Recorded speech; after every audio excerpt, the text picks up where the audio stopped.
Welcome back to Explaining Everything, the channel where we dive into the stories and mysteries behind everyday things. Today's question comes from one of our curious viewers, Megan King 02. Thanks for the suggestion, Megan. You asked, when was the first bicycle lane created? And that's a fantastic question. We see bike lanes everywhere today, some beautifully designed, others looking like they were drawn in by a sleepy city planner with a crayon. But at some point in history, someone had to say, you know what? These cyclists deserve their fancy little road. So, when did that moment happen? Was it in the age of horse-drawn carriages? Did ancient Romans carve out a bike lane before bicycles even existed? Or was it a case of frustrated cyclists just taking what they needed? Buckle up or helmet up, because we're about to take a ride through history right here on Explaining Everything.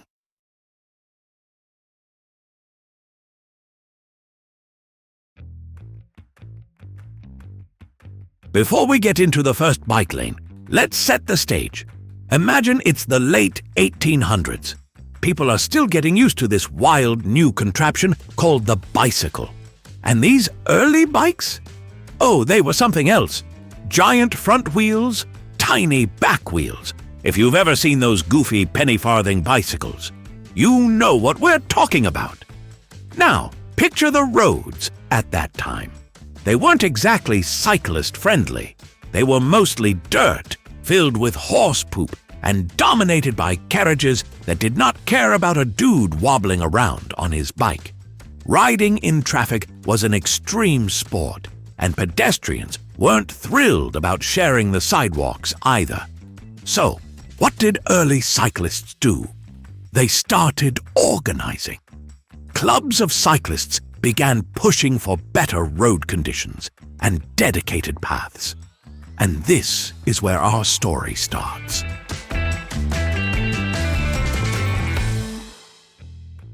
The first dedicated bike lane didn't just pop up overnight.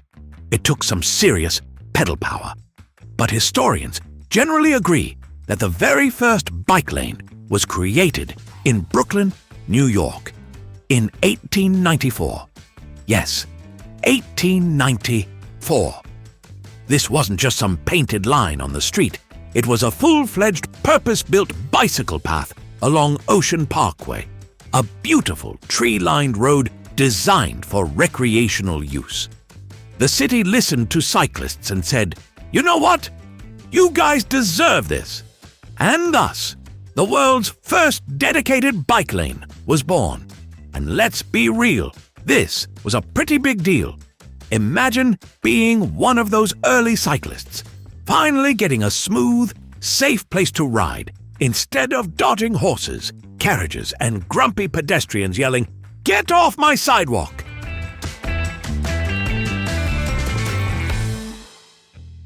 Now, America may have built the first official bike lane, but Europe was not about to be left behind. By the early 1900s, cities like Berlin, Copenhagen, and Amsterdam started seeing the potential of bike infrastructure. Amsterdam, in particular, was a game changer. If you think of bike-friendly cities today, Amsterdam is the Beyoncé of cycling infrastructure. But it wasn't always that way. In the early 20th century, Dutch cities started adding bike lanes to accommodate the growing number of cyclists.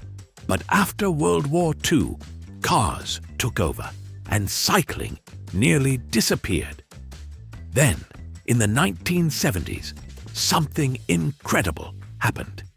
Dutch citizens protested against car-dominated cities, demanding safer streets for cyclists and pedestrians.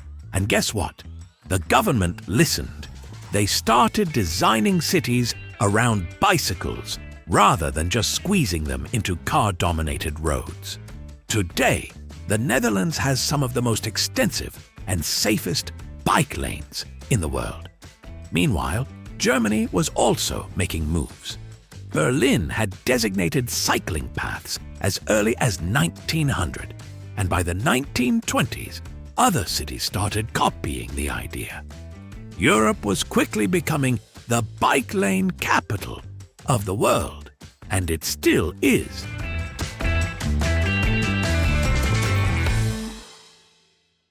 Fast forward to today, and bike lanes are everywhere.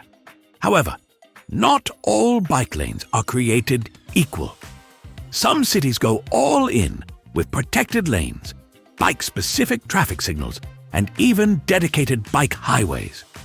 Other places, well, let's just say some bike lanes feel like an afterthought. You know the ones, those weirdly narrow strips of paint on a busy road that screams, "Good luck!" So what makes a good bike lane? A few key things.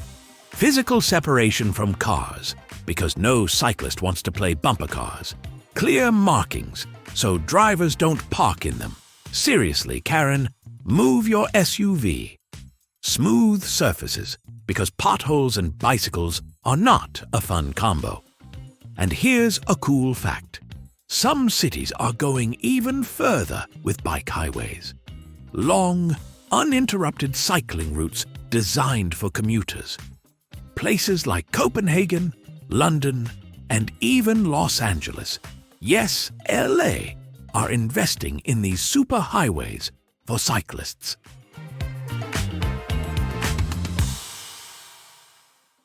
All right, we've covered the history, but let's talk about why bike lanes are important.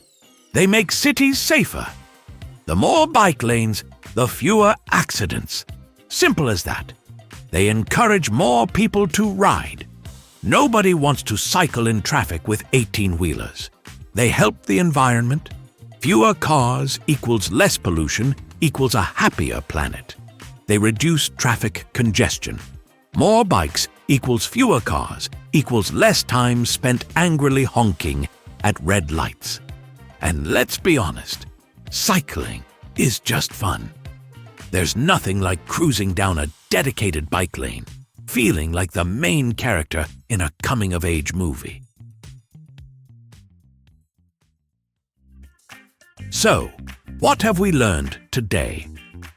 The first official bike lane was built in Brooklyn in 1894. Who knew New York was ahead of the game? Europe took the idea and ran with it, or more accurately, pedaled with it. Not all bike lanes are created equal. Some are awesome, and some are just painted lies. And most importantly, bike lanes aren't just cool. They make cities safer, cleaner, and better for everyone. So, next time you ride your bike on a nice, well-designed bike lane, take a moment to appreciate the century of advocacy, planning, and stubborn cyclists who made it happen. Stay curious, keep asking questions, and remember, history is everywhere, even in the bike lane. See you next time on Explaining Everything. If you like this video, hit that like button and subscribe. Also, if you have suggestions for our next video, feel free to share them in the comments below. We'll be sure to give you an acknowledgement for your contribution. Thank you for tuning in, and join us next time here in the channel that answers all the why, what, who, where, and how questions you've always wondered about, here on Explaining Everything.